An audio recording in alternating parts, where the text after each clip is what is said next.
শ্রদ্ধেয় ভক্তবৃন্দ, এক একজন গানের ভাবধারা এক এক রকম হয়। যদি এই পালায় কোনো ভুল ত্রুটি হয়, সমস্ত ভক্তবৃন্দ নিজ সন্তান ভাই বন্ধু জ্ঞানে ক্ষমা করবেন আমায়।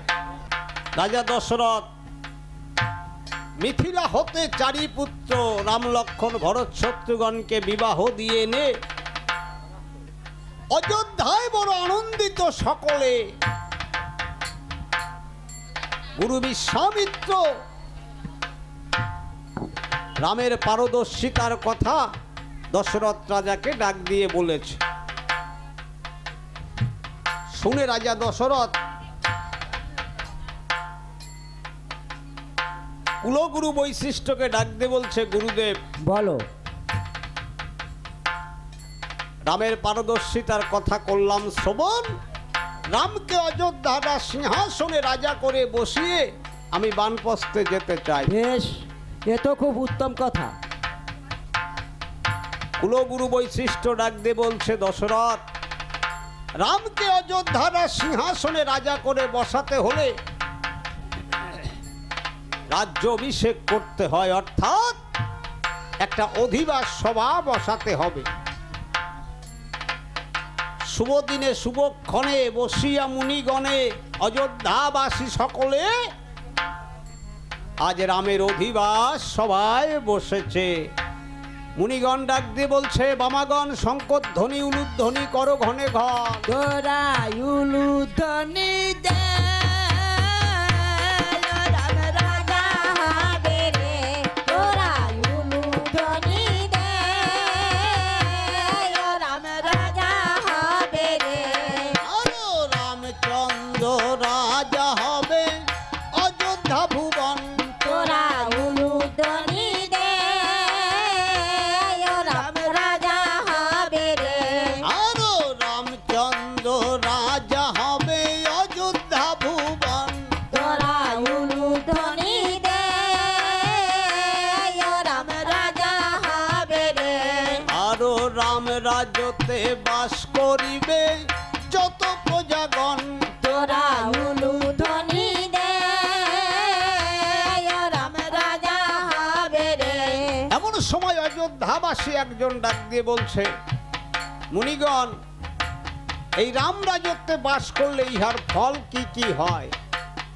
মহামুনি একজন ডাক দিয়ে বলছে, শুনো অযোধ্যাবাসীগণ, দুঃখ তাপ যাবে দূরে, শুনো হে বচন। তোরা উলুধ্বনি দে, রাম রাজা হবে রে। আরো আনন্দেতে বাস করিবে যত প্রজাগণ। তোরা উলুধ্বনি দে, রাম রাজা হবে রে। আরো বৃক্ষয়াদি তরুলতা আনন্দিত মন। তোরা উলুধ্বনি দে, রাম রাজা হবে রে। আরো রাম রাজতে বাস করিবে যত প্রজাগণ। তোরা উলুধ্বনি দে,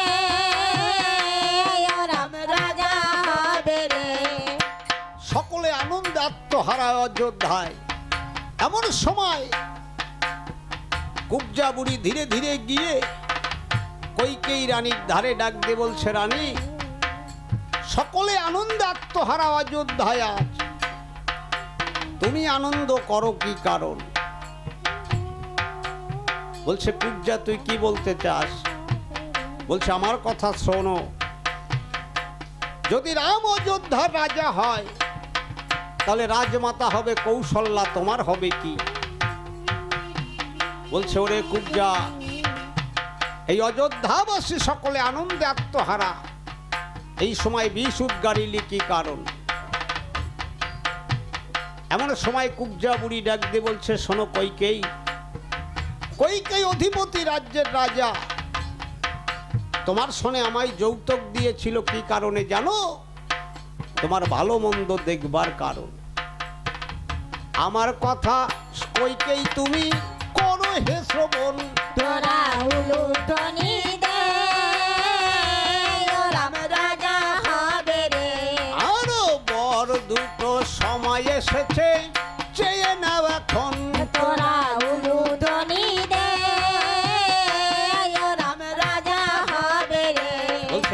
রাজা কি বলছিস, কি বর চাইব? বলছে মনে নাই, তোমার তো দুটো বর পাওনা আছে রাজার কাছে। আগামী প্রত্যুষে রাম যদি অযোধ্যার রাজা হয়, রাজা দশরথের হাতে কিছু থাকবেও না, তোমায় কিছু দিতেও পারবে না। আমার কথা শ্রবণ করো। এই যে সময়, এই সময় তুমি রাজা দশরথ রাজার কাছ থেকে বর দুটো চেয়ে নাও। বলছে বেশ, বল দেখি কেমন বর চাই। এমন সময় কুবজাবুড়ি গিয়ে ডাক দিয়ে বলছে শোনো রানী, তুমি কইকেয়ী রানী যদি ভরত অযোধ্যার রাজা হয়, তুমি রাজমাতা হবে। আমার কথা শ্রবণ করো, দুটো বর পাওনা আছে, চেয়ে নাও এই সময়। সত্যবাদী জিতেন্দ্রীয় পুরুষ রাজা দশরথ ত্রিসত্য অঙ্গীকারে আবদ্ধ করে রাজ আভরণ রাজ পোশাক ত্যাগ করি, কুচ্ছিত বসন পরিধান করি, নিজ কক্ষে যাও গড়াগড়ি। চেরি দিয়ে খবর দেবে তাই দশরথ রাজা যখন তোমার কাছে যাবে, ত্রিসত্য অঙ্গীকারে আবদ্ধ করে বর চাবে কি শোনো। প্রথম বরে ভরত হবে অযোধ্যা রাজন, তোরা উলুধ্বনি দে, ও রাম রাজা হবে রে। কইকেয়ী দ্বিতীয় বরে রাম 14 বৎসরের জন্য বনবাস করিবে গমন, এই বর চাইবে। কইকেয়ী রানী বুঝতে না পারি নারী লোভ লালসায় ভরপুর হয়ে নিজ কক্ষে গিয়ে রাজ পোশাক রাজ আভরণ ত্যাগ করি, কুচ্ছিত বসন পরিধান করি, এলোকে সে এলো বেশি নিজ কক্ষে যায় গড়াগড়ি। দশরথ রাজা গিয়ে যখন খবর দেয়, চেরি গিয়ে খবর দিলে রাজা দশরথ আসিয়া দেখে নয়নে, কইকেয়ী রানী আজ হাহাকার করিছে আর গড়াগড়ি যায়। দশরথ রাজা এসে ডাক দিয়ে বলছে প্রাণ প্রিয়সী, আজ আনন্দের দিনে অযোধ্যা ভুবনে তুমি কি কারণে এমনি ভাবে হাহাকার করিছ আর যাও গড়াগড়ি? বলছে রাজন, আগামী প্রত্যুষে রাম হবে অযোধ্যার রাজা, তোমার হাতে কিছু থাকবে না, তাই দুটো বর পাওনা আছে, বর দুটো দিয়ে দাও এই সময় আমায়। বলছে তুমি আমার কাছে বর চাইবে, এতে এ ভাবো কেন? বলছে রাজন, তুমি সত্যবাদী জিতেন্দ্রীয় পুরুষ, ত্রিসত্য অঙ্গীকারে আবদ্ধ হও। বলছে তুমি বর চাইবে, এতে আবদ্ধের কি প্রয়োজন, তুমি বর চাও। বলছে রাজন, প্রথম বর চাইবার পূর্বে তুমি সর্বাগ্রে ত্রিসত্য অঙ্গীকারে আবদ্ধ হও। দশরথ রাজা বুঝতে না পারি নারীর ছলনা, ডাক দিয়ে বলছে এই সত্য, এই সত্য, এই সত্য, বলো কি বর পেলে তুমি খুশি হবে? বলছে রাজন, ত্রিসত্য অঙ্গীকারে আবদ্ধ তুমি রাজা দশরথ, আমার প্রথম বরে ভরত হবে অযোধ্যার রাজা, দ্বিতীয় বরে 14 বৎসরের জন্য রাম বনবাসে পাইবে সাজা। দশরথ রাজা ডাক দিয়ে বলছে রানী কইকেয়ী, ও কইকেয়ী, তুমি অন্য বর চাও। তুমি তো জানো রাম যদি অযোধ্যা ছেড়ে চলে যায়, রাম যদি যায় বনে, দেহ থেকে প্রাণ পাখি আমার যাবে উড়ে, তুমি অন্য বর চাও। বলছে রাজন, তুমি সত্যবাদী জিতেন্দ্রীয় পুরুষ, একবার রণস্থলে পড়েছিলে ঘোর বিপদে, ছদ্মবেশী সারথি হয়ে তোমায় উদ্ধার করে নিয়ে অযোধ্যায় সেবা যত্ন করেছিলাম, সন্তুষ্ট হয়ে বলেছিলে একটা বর চাও। আমি বলেছিলাম সময় হলে চেয়ে নেব। আর একবার তবঙ্গে বিশুদ গাড়িল, তব অঙ্গে না লাগে বেদন, বদন দিয়ে চুম্বন করে সেই বিষ ফেলে তোমায় সেবা যত্ন করেছিলাম। সন্তুষ্ট হয়ে বলেছিলে একটা বর চাও। আগামী প্রত্যুষে রাম হবে অযোধ্যার রাজা। সময় এসেছে, বর দুটো তাড়াতাড়ি দিয়ে দাও আমায়। বলছে রানী কইকেই তুমি অন্য বর চাও। রামকে বনবাসে পাঠালে আমার দেহ থেকে যে প্রাণ পাখি উড়ে যাবে। বাহ, হরি বল হরি বল। তুমি অন্য বর চাও, তোমাকে আমি বরদান করব। তুমি আমার রামকে বনবাসে পাঠিও না। ডাকতে বলছে রাজন, তুমি সত্যবাদী জিতেন্দ্রীয় পুরুষ, তাহলে সত্য ভঙ্গ করো। দশরথ রাজা ডাকতে বলছে ওরে প্রাণ, কেন আজ বারে বারে কেন্দ্রে ওঠে রে? ও প্রাণ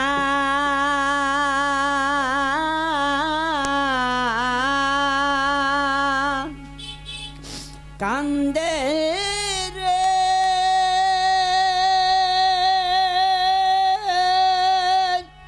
ওরে সদায় হরি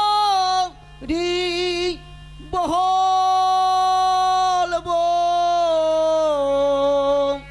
লিয়া রে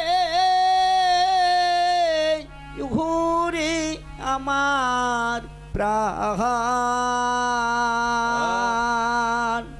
ও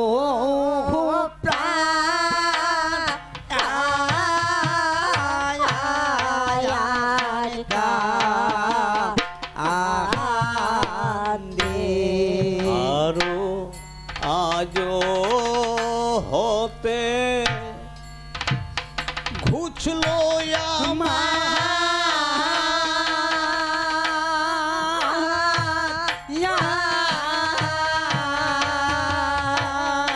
ওরে ঘুচলো সংসারে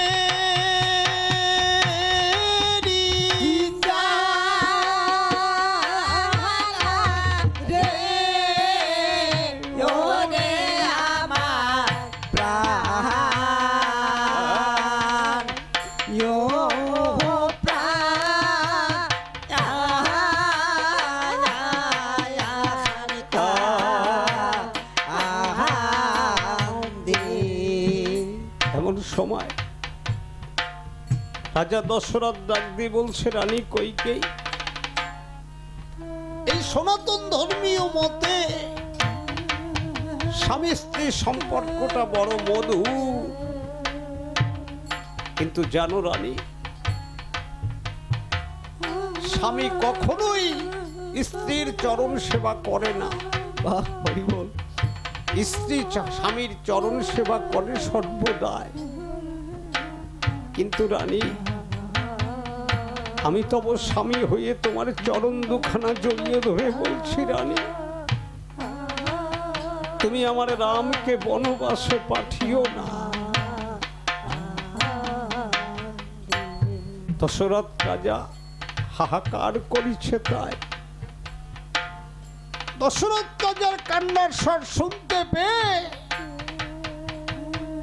সুমন্ত সারথি দৌড়ে এসে ডাক দিয়ে বলছে মহারাজ, এমনি ভাবে আজ ক্রন্দন করেছে। বাহ, হরি বল।